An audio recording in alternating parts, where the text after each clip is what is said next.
Hi, everyone. I'm Sarah Rising. I'm the moderator for the elementary visual art community. And thanks for watching. So, if you're here and it's your first time, welcome. If you're a returning visitor, you probably remember this was hosted last year by Mary Mullins.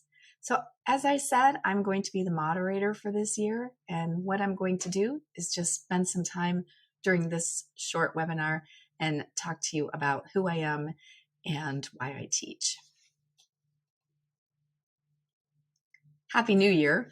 If you are here, we are probably all back in school. And at the time that I'm filming this particular webinar, it is Saturday and we are waiting for Winter Storm Izzy to hit the state of Georgia. So hopefully lots of you are hunkering down and keeping your fingers crossed for some snow days. And you're all settled in and ready to see what happens with our inches of snow that are coming tonight and tomorrow. I have been teaching in the Forsyth County School District for 12 years now, and I've spent most of this time at Settlesbridge Elementary. Currently, we have about 1,000 K through 5th grade students, and I teach all of them. I'm the only art teacher at my school, as I'm sure lots of you are as well. I love my school. I enjoy working with this staff. It's a great place to spend my days.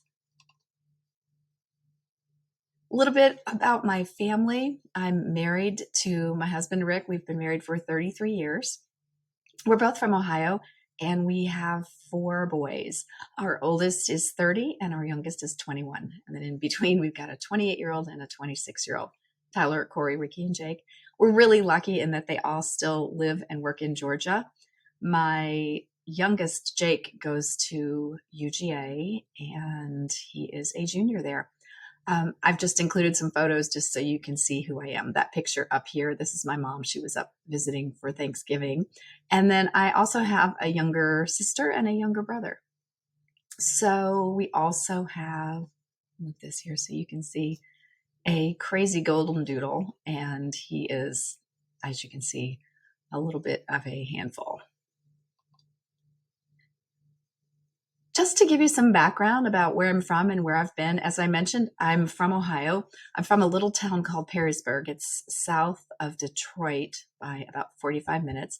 I went to college at Ohio University in Athens, Ohio, and there I studied graphic design and art education. From Athens, Rick and I moved on to Richmond, Virginia, Charlottesville, Roanoke. Then we went on to Baltimore and Princeton, New Jersey. At the time, he was working for a chocolate company, which took us to a lot of places up and down the East Coast. We finally landed back in Hudson, Ohio, which is a little bit outside of Cleveland. And then about 18 years ago, we landed back here in Atlanta, Swanee, Georgia, to be exact. We love it here in Atlanta. Love the weather. Don't miss the snow. Some of the things that bring me joy, I love coffee cups. My students are quite enthusiastic about bringing me fun coffee mugs. And although I don't drink coffee, I drink tea. I enjoy traveling, but I like domestic travel personally. We like to go back to Cleveland and all the places where we used to live. This year I was very lucky, actually not this year, a couple of years ago, got to see the Yaya Kasama exhibit here in Atlanta. So that was very fun. She's one of my favorite artists. In my world, making art is very important. And I can honestly say it hasn't been until this last year that I've been making the time to make the art. We always tell our kids that they need to be doing that, but we are notorious for not doing that. I think one of the good things that came out of COVID is a lot of artists were offering their talent and their skills online. So I took advantage of that time at home and signed up for a couple of online classes, which has jump-started my work. And I highly encourage that if you're not doing it already. There's lots out there that's free, and there's some really good ones out there that you can pay for as well. But I think it's important for us to be making art, and I think our kids really enjoy watching us in that process. I also enjoy anything that has to do with fiber arts. I do some crocheting. I love weaving. I don't teach crochet at school. It's really hard for me to teach it, but I like to do it. I like to do vinyl cutting. I've found some really interesting ways to use that in the classroom and use it in some of my own art. So those are some of the things I'm doing on my own time. I love plants. I love to rescue plants that are all wilty and almost ready for the trash. So I always joke with my husband that when I retire, I'm going to be a fiddle leaf fig farmer. Over here, you can see some of the plants that I've rescued, and I like to give them as gifts. So that's one of my hobbies. As I mentioned, I went to college for graphic design and art education. And funny story, I never taught until 15 years ago. True story. The moves that we always made happened at a time where I couldn't honor a teaching contract. So that is why I never taught. I was lucky enough to stay home with my kids, but then when I got to Georgia, I upped my teaching certification, and now I'm certified in art K through 12. I am certified in elementary K-5, middle grades math, middle grades language arts, and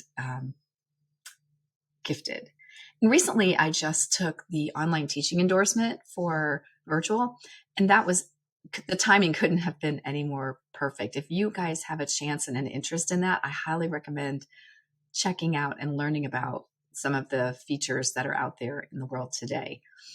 As I said, my path to teaching, I started subbing when my son was in first grade, and then a long-term sub job came my way, and I took that. I taught first grade that year, and then worked as a kindergarten parapro, and then an art teaching job opened up, and it was the perfect fit. So that's where I've been ever since. So we always like to ask about why we teach and influences. So just to share some funny stories, the picture below is a picture of me with my younger brother. And I think I was destined to be an art teacher as a child because I liked to teach to my brothers and sisters. I'm not sure if you can see with that wallpaper back there, but that wallpaper was perfect for drawing. I often got in trouble for drawing on the wallpaper. I also often used to cut my own hair and my doll's hair and my siblings' hair. So art got me in a little trouble when I was younger, but my parents were very patient and encouraging, and both worked in lots of artsy things themselves. So it was encouraged as a child. As most of you, we have had teachers in our lives that have made a big impact on our decisions. And I think this person here, she's Mrs. Barefoot. She was my art teacher in middle school back in the 70s. And I recently connected with her about 3 or 4 years ago.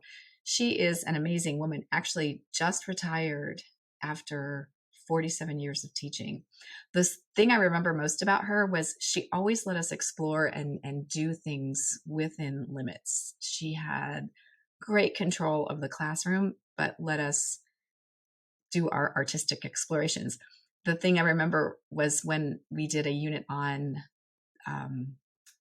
paper mache, and everybody was making handheld size pieces, and I wanted to make a life-size banana. And she was like, "Oh, sure, go for it." And she helped me with it. And that banana was taller than I was. And I remember I had painted it with yellow tempera paint. And the experience of carrying that thing home on the bus was quite interesting because I ended up being covered with the yellow tempera paint powder. But again, those are the things that all of us know are important in kids' lives, and another reason why I teach. I love being silly with the kids. I think it's really fun. I think I'm a kid myself. And that's why I love teaching the most.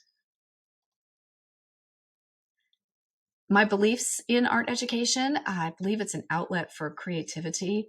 I think it builds self-confidence. Our art rooms are a place where the kids can come in and explore and imagine and work. It is a place where I'm adamant about developing problem-solving skills. And I think it's a great place for the kids to learn how to solve problems on their own. These 21st century skills are important as we grow, and that's why I believe in art education. As we wrap up this short webinar, I want you guys to think about the school year in 2021. I know we went through a lot and we had to change and we had to adapt and things were not always glorious. But think about one good thing that came about during this season of change and include that in the discussion. I'll start the discussion by talking about what I feel was a great thing that came out of this. And that was we went from a daily rotation for specials to a block schedule. And now we're seeing the kids Monday through Friday. And then each week we get a new group. I think this has been really beneficial because number one, it's helped students and I get to know each other because we're together every day for 5 days instead of once every 10 days. And the work that's coming out of the art room right now that these kids are creating is incredible. And so that has been one of my most memorable good things that came out as a result of the pandemic. Well, it's been nice talking to you guys. I hope you enjoyed this short introduction. Do stop back the next time and I will be showing you guys and navigating through the platform and how we can use that to our benefit. See you later.